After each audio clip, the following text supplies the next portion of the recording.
Si avvicina il Giro d'Italia, una 3 giorni in Friuli Venezia Giulia. La corsa rosa non è solo ciclismo, non è solo agonismo, è luoghi, territori, persone e alla scoperta di tutto questo ci andiamo in giro assieme.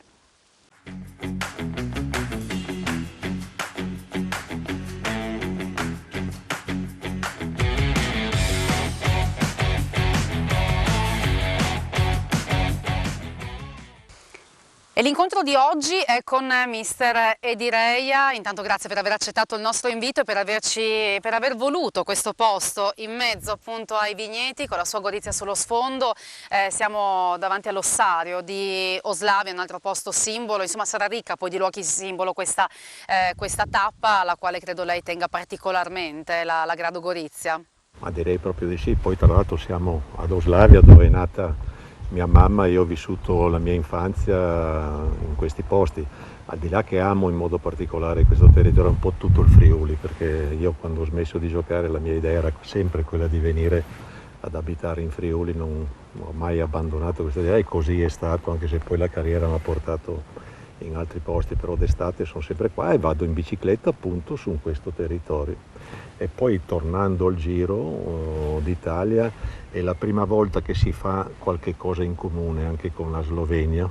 Abbiamo progettato così insieme con Enzo Cainero, che è chiaramente il deus e macchina di questo giro, e l'ho portato da queste parti che lui non conosceva e ha detto veramente un territorio fantastico. Siccome voleva un circuito, lui no? Voleva un circuito, questo era l'ideale per fare questo tipo di tappa. E infatti poi arriviamo anche a questo perché c'è anche proprio la parte relativa alla tappa che mi piacerebbe ci raccontasse poi con i luoghi che vengono attraversati, che sono i suoi luoghi del cuore, che saranno in mondovisione poi con il Giro d'Italia. Diceva la mamma era di Oslavia e insomma sicuramente questo ci porta a un tempo in cui le cose erano totalmente diverse e ci fa capire anche quanto importante sia quello che oggi si crea, no? Magari chi non l'ha vissuto come lei, che nella sua vita ha attraversato proprio questo senso di confine, non può forse capire quanto sia importante questa collaborazione tra Gorizia e Nova Gorizia, tra Italia e Slovenia? Sì, direi di sì, perché poi i miei ricordi mi portano anche alle difficoltà che c'erano tra le due,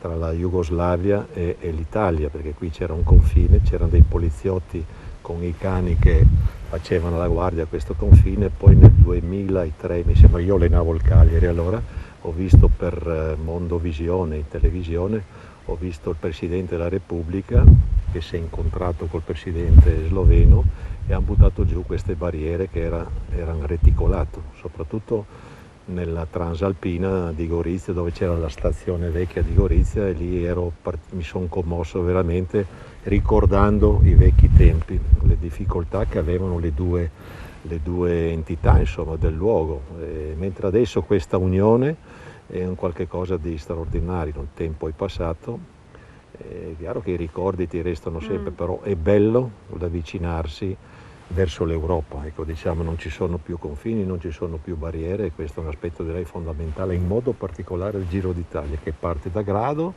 e arriva a Gorizia attraversando questo territorio, che è un territorio stupendo dal punto di vista paesaggistico in modo particolare. Il sindaco di Nova Gorizia ha detto una cosa importante, perché insomma tutti si parla del Giro d'Italia e si pensa come anche alla promozione turistica che ne deriva. Lui ha detto però qui c'è anche un messaggio di civilizzazione, civiltà, ha detto lui proprio, cioè lanciamo un messaggio di integrazione importante. Non era così scontato, cioè voglio dire, quando poi c'è stato questo sviluppo...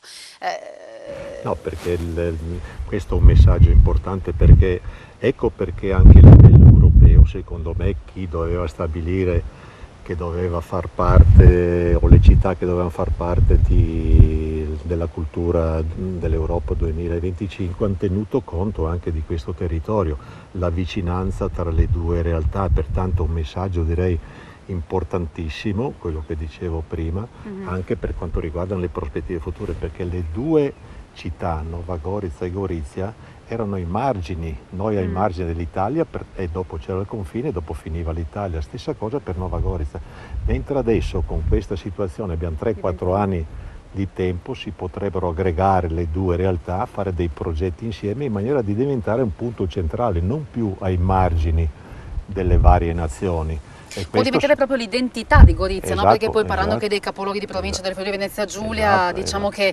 che c'è la destra tagliamento, c'è Udine, Friuli, Esatto, Trieste, esatto. Giuliano, Gorizia ha una sua Gorizia è una identità sua identità, perché ha specifica. vissuto anche, si parla tanto di Gorizia, ma c'è anche il Carso qui vicino, c'è San Michele dove passa la tappa, pertanto questa tappa è anche stata disegnata tenendo conto di tutte queste realtà, perché a San Michele c'è il Museo della Guerra, che ci sono state 10 battaglie addirittura su San Michele, si passa da lì, si viene giù, si passa a questi territori. E anche a quel punto lei ci tiene particolarmente, Sì, no? sì, Ho molto, notato. molto, anche perché con la bicicletta io mi diverto, perché questa è una palestra per la bicicletta Sì. straordinaria, e noi abbiamo fatto anche il giro da Grado fino su, ed è una tappa tosta, perché infatti. dopo lo Zoncolan fare questa tappa, che uno dice sono 140 km, sono corti, però ragazzi qua è tiratissima, in modo particolare quando si entra a Vipulzano ci sono 2 km che c'è una pendenza media del 18, ma si tocca 22% c'è una salita tosta, e sotto questo punto di vista è una tappa molto molto impegnativa.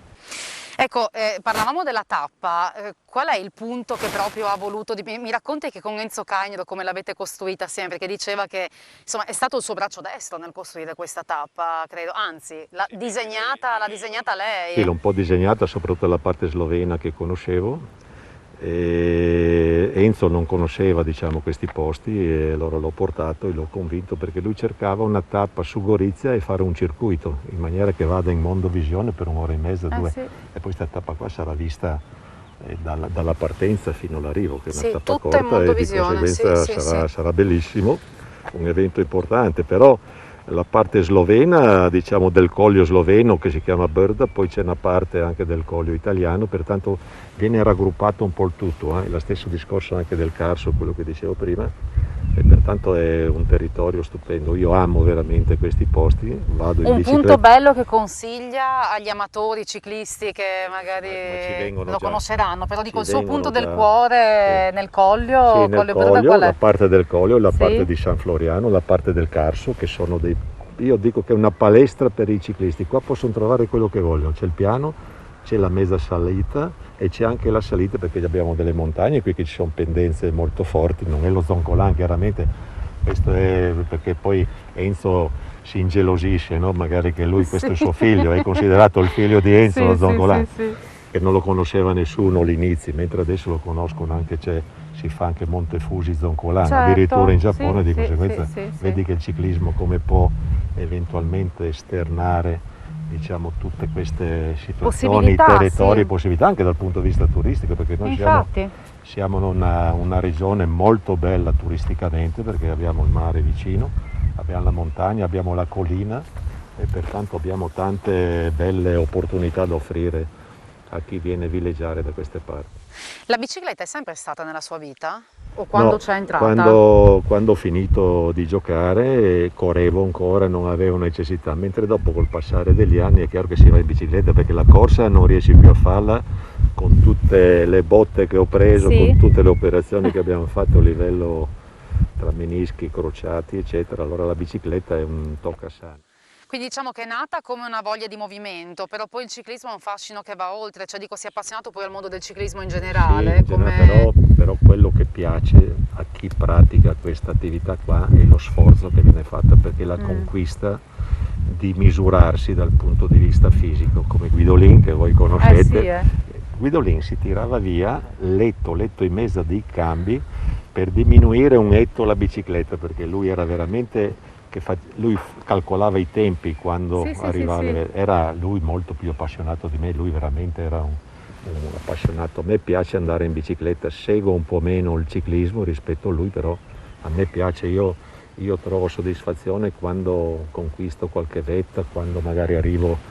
Qual è stata la soddisfazione più grande? Io ho fatto, a parte qui come si chiama, lo Zoncolan con Enzo.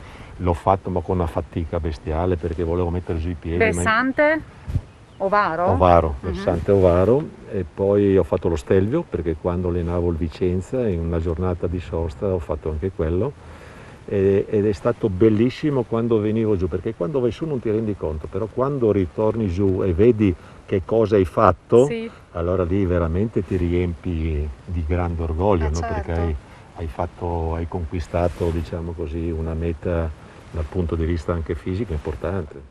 E poi insomma il ciclismo l'ho associato anche a qualche momento suo calcistico Sì, importante, ben, perché ho fatto anche la salvezza dell'Atalanta. Sono partito da Bergamo e in 2 giorni abbiamo fatto circa 400 km, insomma, abbiamo fatto una sosta nella zona di Verona e poi siamo ripartiti l'indomani e siamo arrivati qui nella mia terra, insomma, no? E questa era una promessa che avevo fatto, ho detto, ma se mi salvo vado a piedi, però a piedi diventava un po' Sì. tosta, beh, insomma, per mantenere la promessa ho detto la faccio in bicicletta, che è stato bellissimo. Cosa farà il giorno della tappa? Cioè, come si La gestirà? seguirò dalla parte, diciamo, slovena, dove c'è da Vipulzano che si fa a Zerovo e si va su San Martino di Quisca. Quella lì è la parte più dura, che c'è quella pendenza media che dicevo 18-19%, e lì veramente faranno fatica perché lì li vedi da vicino. E poi riesce a scendere E poi anche scendo perché all'arrivo? vedo un giro, poi vado giù alla riva, poi chiederò a Enzo se posso partecipare anche magari con